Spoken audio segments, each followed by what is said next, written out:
استاذه السلام عليكم، احنا هنا برنامج بنصور. لا وقف. انت بيت ايه دي في ايه؟ مش عاوزه. هقول لك على حاجه. طيب لا مش عاوزه يا اصور. ابني انا شايف الموقف من الاول. في ايه؟ هو طيب التصوير بالعافيه ولا ايه؟ طب اهدى طب اهدى هو اهدى. التصوير بالعافيه؟ يا باشا اهدى يا باشا اهدى. عايزه تتصوري؟ بس الاول ده ايه ولا برنامج ايه ولا ايه؟ انت كده خليت الناس انا بص اسمع يا استاذ، انا دلوقتي البرنامج ده برنامج ديني، وانا بس عايزك هسألك سؤال ديني وخلاص، مش هعمل حاجه يعني تستفيدي بيه الناس وتستفيدي انت كمان. إيه خلاص تمام ماشي تمام، طالما اسئله دينيه وحاجات دينيه خلاص مفيش اي مانع يعني خلاص. انت موافقه حضرتك تتصوري؟ إيه تمام ماشي، طالما اسئله دينيه مفيش مانع تمام. ممكن تيجي هنا؟ ممكن. دلوقتي انا هسألك سؤال ديني ورب تجاوب عليه. السؤال بتاعنا بيقول: ما هي الآية التي اجتمعت فيها جميع حروف اللغة العربية؟ كل حروف اللغة العربية اجتمعت في آية واحدة في القرآن الكريم، تعرفيها؟ إيه اشتملت على كل حروف اللغه العربيه الايه. اجتمعت في آية واحدة. تمام ثواني. إيه محمد رسول الله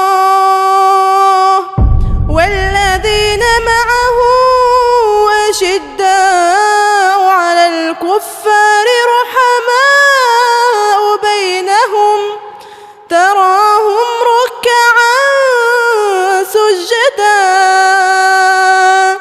يبتغون فضلا من الله ورضوانا سيماهم في وجوههم من أثر السجود ذلك مثلهم في التوراة ومثلهم في الإنجيل كزرع أخرج شطأه فآذره فاستغلظ فاستوى على سوقه يعجب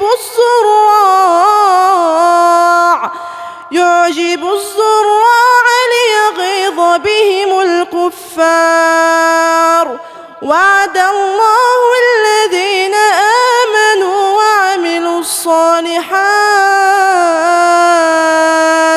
منهم مغفرة وأجرا عظيما.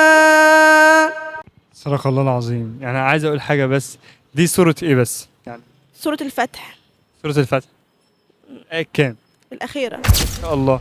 طيب الآية كام؟ ما شاء الله. انا كنت مروح صوتها شدني، صوتها بسم الله ما شاء الله. بجد والله؟ والله فضلت للاخر عشان اهداها بحاجه بسيطه كده. عشان ايه؟ اهداها بحاجه بسيطه كده. ده بايه؟ والله العظيم. ممكن تقبلها انا زي اخوك يعني. انت صوتك يستاهل الماظ والله، اقسم بالله. خديها منه، خديها عادي عادي. لا خديها والله عادي. لا طبعا. قرآن ربنا. لا طبعا قرآن ربنا طبعا حاجة طبعا ما احنا ما ينفعش نقول عشان خاطره هو فوق كل حاجة، بس طبعا لا بعتذر.